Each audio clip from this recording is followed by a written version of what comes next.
everyone. In just a second, I'm going to be introducing New York Times best-selling author Christopher Reich, and I cannot wait to talk to him. He has a new book out. It came out in January called The Take, and it's one of those spy thriller books, and I don't read those a lot.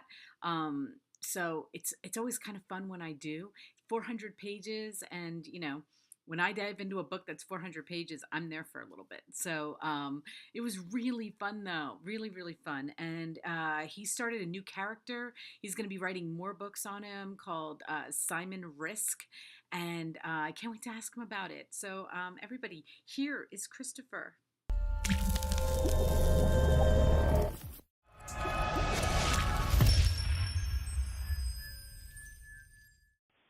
Hi, everyone. I am so excited to be speaking with author Christopher Reich, and we're going to be talking about his new book, brand new book, called The Take.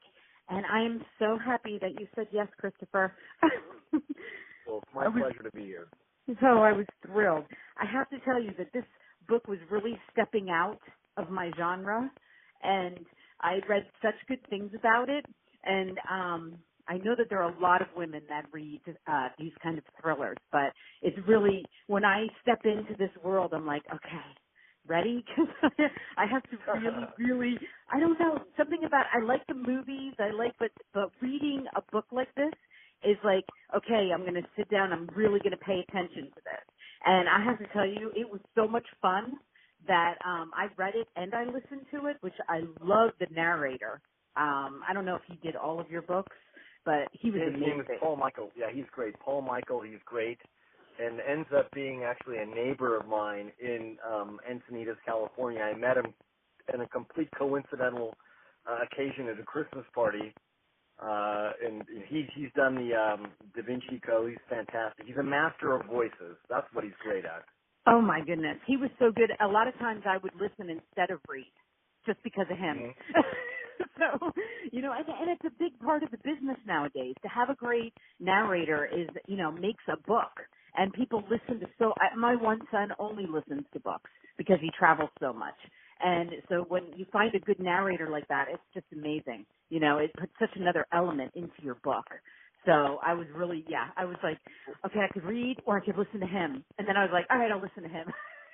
Well, thank you. Yes. Yeah, so I went on your website to prepare for this yesterday, and I just want to tell you, your story is crazy, okay? Like, I don't think I've read a crazier biography or autobiography, and I was like, okay, he's going to have to give us the, Cliff Note version of this, of his life, because you have had a life. I've had a very interesting life, that's for sure. It continues to be interesting. But yes, I was raised, my father is Swiss and was in the travel business, so I was born in Tokyo, Japan, came back to the States when I was 5, and then grew up in West Los Angeles, had a great childhood, no memoir-worthy incidents, attended college at Georgetown University, and went on to the University of Texas Business School, and then back to the old country, back to Europe, where I worked as a banker for the Union Bank of Switzerland. And in fact, it was there that I got the idea for my first novel, Numbered Account, which of course I didn't write for 8 more years. But I lived in Switzerland for about 8 years, and I worked in banking and I worked in the watch industry. I say the only one I missed out on was chocolate. So wow, I hit the big 3. Wow. And, well, what I found so inspiring, and I swear you could put this, up on YouTube or something, because people are always looking for inspirational stories. And so I really wanted you to tell everybody about the writing of your first book. Sure. Well, it was the first instance, let's say the inciting incident, since I do write thrillers, and that's critical, is, why all of a sudden leave a successful career. I'd been a banker, as I said, and then I was running a watch company that was doing very well in Neuchâtel, Switzerland. Why all of a sudden leave that to pursue writing, which of course is kind of crazy because, let's face it, really nobody makes it as a writer. Not at all. But I had recently been married, and I had this idea of wanting to become a writer, and I went to my wife and I said, I think I want to leave the business world and I want to write novels. And she looked at me and she says, well, Chris, tell me, have you ever, written any short stories that I don't know about? And anything in your drawer hiding? I said, no. She goes, did you even take one English class at Georgetown? I said, I did not. She looked at me and she goes, I know you can do this. I know you're going to be great at this. And I had that big boost of confidence.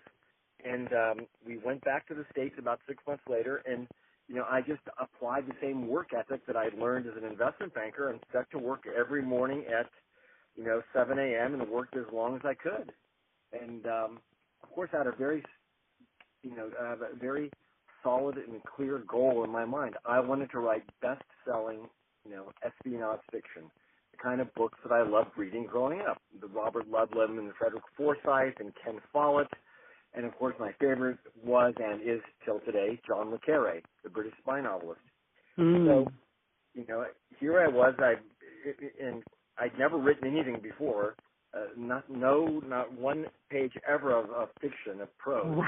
And to teach myself, I picked several of my favorite books of all time and that I thought would be applicable. And two were by Ken Follett, The Eye of the Needle and Key to Rebecca, which I think are just absolutely, they're like archetypes of great thrillers. And he's a very good writer. He's very clear, straightforward writer.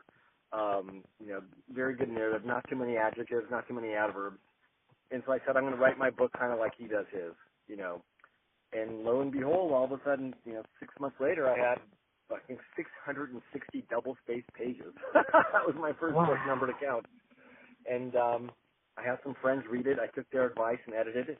And here's the good part of the story, is that through a family friend, I was able to get the book into the hands of a business executive named James Patterson.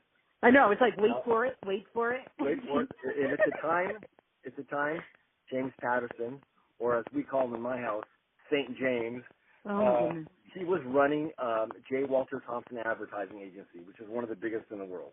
Mm-hmm. And if you ever wonder why his books are, just has all those short, quick, machine gun chapters, it's because he used to get up every morning before he went to work and only had an hour or two to write a chapter. So by necessity, he would write, 1 or 2 page chapters and made sure that he advanced the narrative, as much as possible. And that's why his books are such absolutely fascinating, such great reads. You cannot keep from turning the pages. They're so good.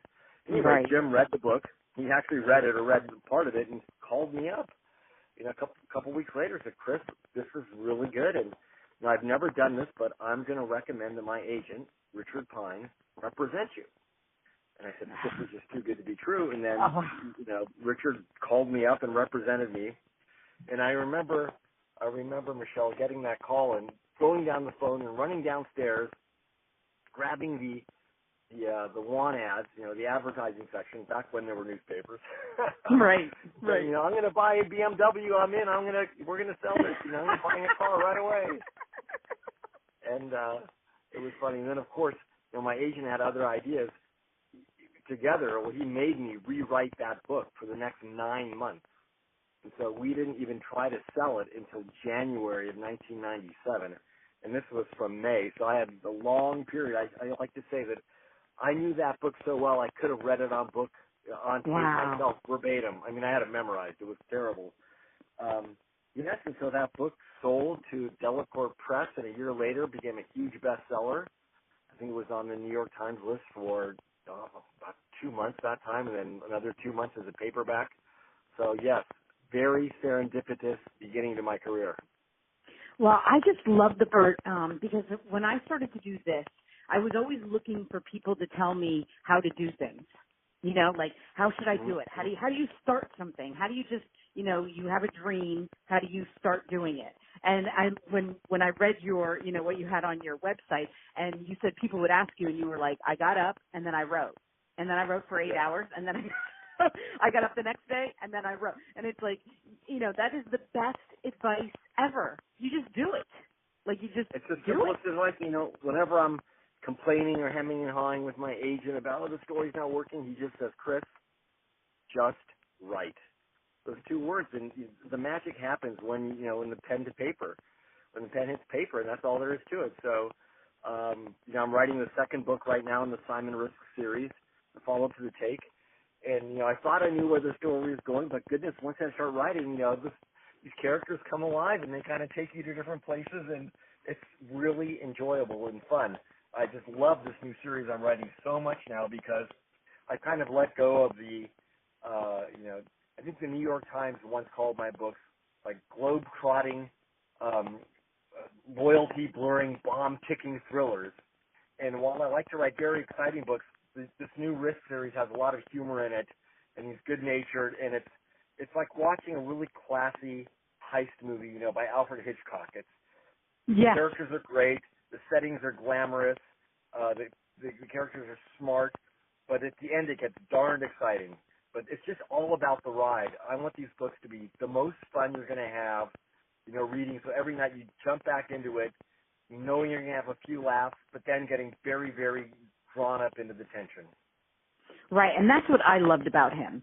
I love the first, in the beginning when you're describing him, and of course I just like everybody else has said, like I'm picturing this James Bond, but even more than James Bond. I was like, everybody kept saying that because I read the reviews afterwards. I don't read them before I read the book, and I was just like, you know what? I kind of think I don't know. I got a little bit more out of it than if that's possible.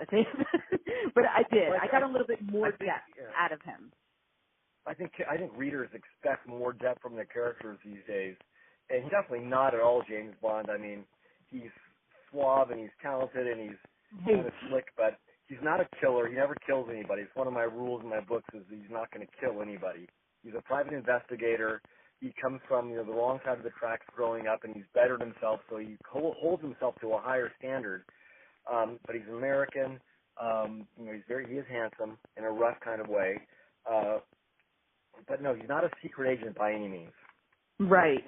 So I was like, when I read the reviews, I was like, yeah, okay, I can see where they said it, but it's just like I got more from it than just that. I thought that was just kind of, putting it down. But then, and I found myself at moments just laughing out loud, whether I was reading or listening to it, because he's kind of funny in a very, in a straight way, but in a very... He's very dry. He is very funny. He doesn't take himself too seriously, and that's the key, I think, to the story. Is it gets very exciting, but he's always looking at things kind of with a little wry, disregard for things. So he's very enjoyable to write. Yeah, and just so so this is a 400-page book, and I always, when I start a 400-page book, I'm like, okay, because I know it's going to take me time. I can read a 300-page book in a couple of hours, and no big deal. Right. But I know a 400-page book, I'm in for, some really sitting down. But when I got to the last part, I love the ending so much. And just so people out there know, you won't get it anyway, so don't even bother. Don't, go to the ending. Just read the book. I know so many readers that go to the end. I'm like, no, just read the book. Read the whole book because you'll get so much more enjoyment. And when I finished it, I was like, I wasn't really ready for it. But I knew you're writing more. So I was like, okay. And I thought you left that pretty clear, but I did see on some of the reviews, they were like, I don't know if this is standalone or series. And I was like, I thought you left it pretty clear that it's a series, I wanted to be like a kind of international Jack Reacher, but without being so violent. That's Lee Child's great character. I love it. But my books are all set internationally. The new one I'm writing right now is set in Monte Carlo. It's a casino, and then goes into Switzerland.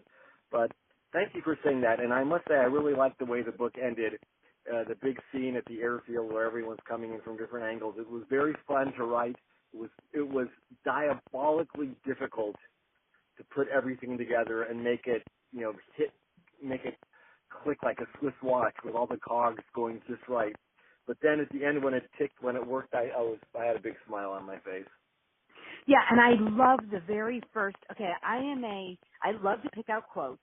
Okay, and then I love a very first paragraph. And your first paragraph, which, you can tell me in a minute if you wrote it first, but I love how you started off with it and it was 59 seconds. So it's like, it's not a minute, it's right under a minute, and then you explain what happens, and I got so excited about that, okay? As a reader, I was like, yes, that was such a great paragraph. So I always like to know whether that's what you start with or is that something you filled in later? That it varies, but I can tell you, for the record, that those were the first words of the book that I wrote. Wow. And I had decided, before you start, I sketched out the scene of what has to happen and who's there, and then all of a sudden you just start writing, and I just wanted to convey that, sense that things are happening fast, and it's just super exciting, and I think what's different a little bit about this book also is that the prose is very clean. Mm-hmm. It moves fast. It's all narrative drive. I could say now, after 20 years of writing books, I think I'm finally becoming a pretty good writer.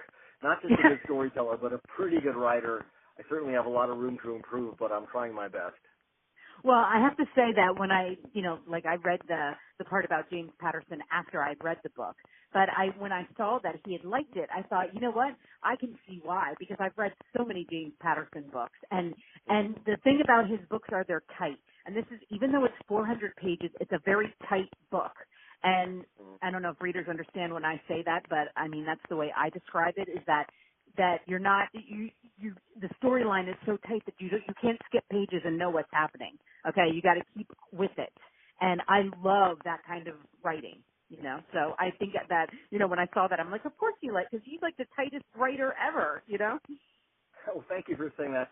You say 400 pages sounds like a lot. To me, it doesn't sound like a lot. I mean, I've read ones that are a lot longer, and most of my books are at least 50 pages longer than this. But I did want to be tight, and I think the readers want that. It's like they don't want to waste their time. It's like, what's going to happen next? And let's keep this thing going, And Right, really want it, and then especially it has to accelerate as it moves to the end. And you got a little room to have some fun and not be super, the clock's not ticking so fast at the first, 10, 15 chapters. But as you move to the end, boy, full speed ahead. Yeah, exactly. Well, okay, so I was trying to go through your list of books to find out what number this is, and then I gave up, and I was like, I'll just ask him, because I think it's 11 or 12.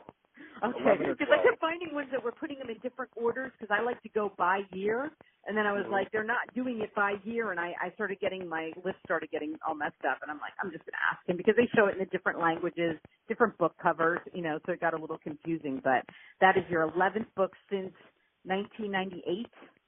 Yes, and that's really not very many. I should have been writing a book a year like John Grisham and or multiple like James Patterson or now David Baldacci and stuff. And now I'm going to be writing at least one book a year. So kind of something clicked in me with my ability to write more quickly. Well, I think these kind of books, I mean, I know James Patterson has his, he's got a formula that's, rock solid. And, there are writers that that's what they can do. But I think for this kind of book, it is a more than 1 year until you get that down, because there's just so much going on.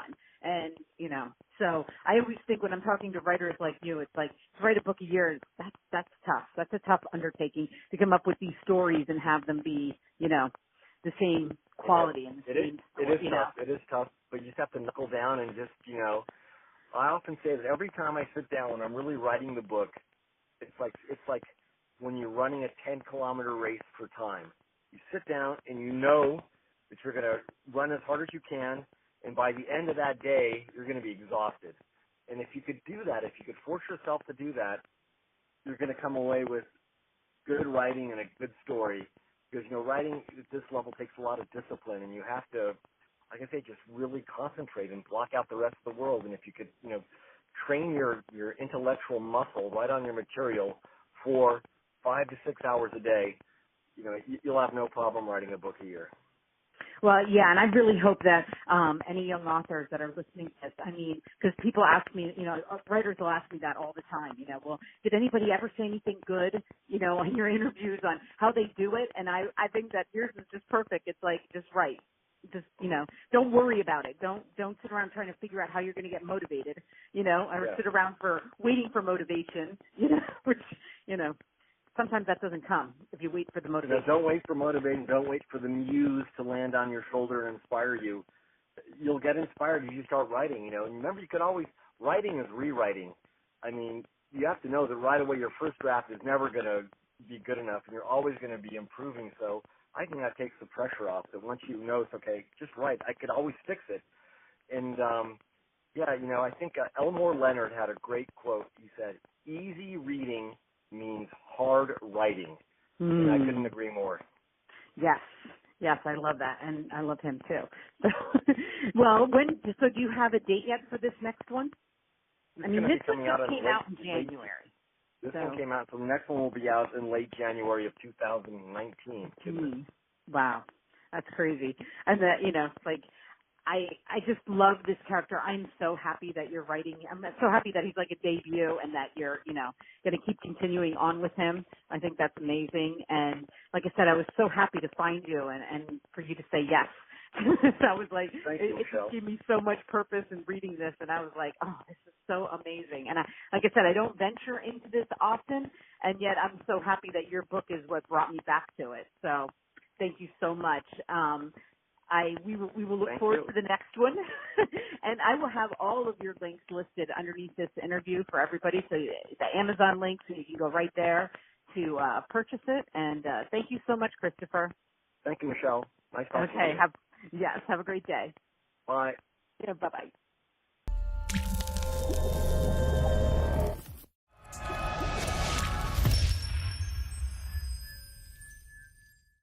Wasn't that a fun interview? If you've made it this far, that means you listened to Christopher and I talk for the last 20 minutes. What a thrill. What a thrill for me. I really, really enjoyed it. And guys, I love his advice about writing. If you are a writer, take his advice, okay? He talks about it more on his website. Go to his website. It meant so much to me this week. I think it was like, it doesn't matter if you're writing a book or whatever you're doing, whatever you're passionate about, even if it's going to the gym and getting in shape or eating, or just do it. Like, stop talking about it. Stop talking about it. I love that. He made that point several times in our talk, and I just wanted to tell him how much I appreciated that, because people ask me all the time, what advice do you have? And it's kind of like, just whatever you want to do it. Just do it, and then show up, and then eventually someday you've attained your goal. So anyway, thank you, Christopher. That was amazing. I cannot wait to read the next Simon book, okay? All of Christopher's links will be listed under here, and his Amazon page, where you can go directly to the book. If you enjoyed listening to us, please hit like. If you would like to know about all my videos, please hit subscribe. Until tomorrow.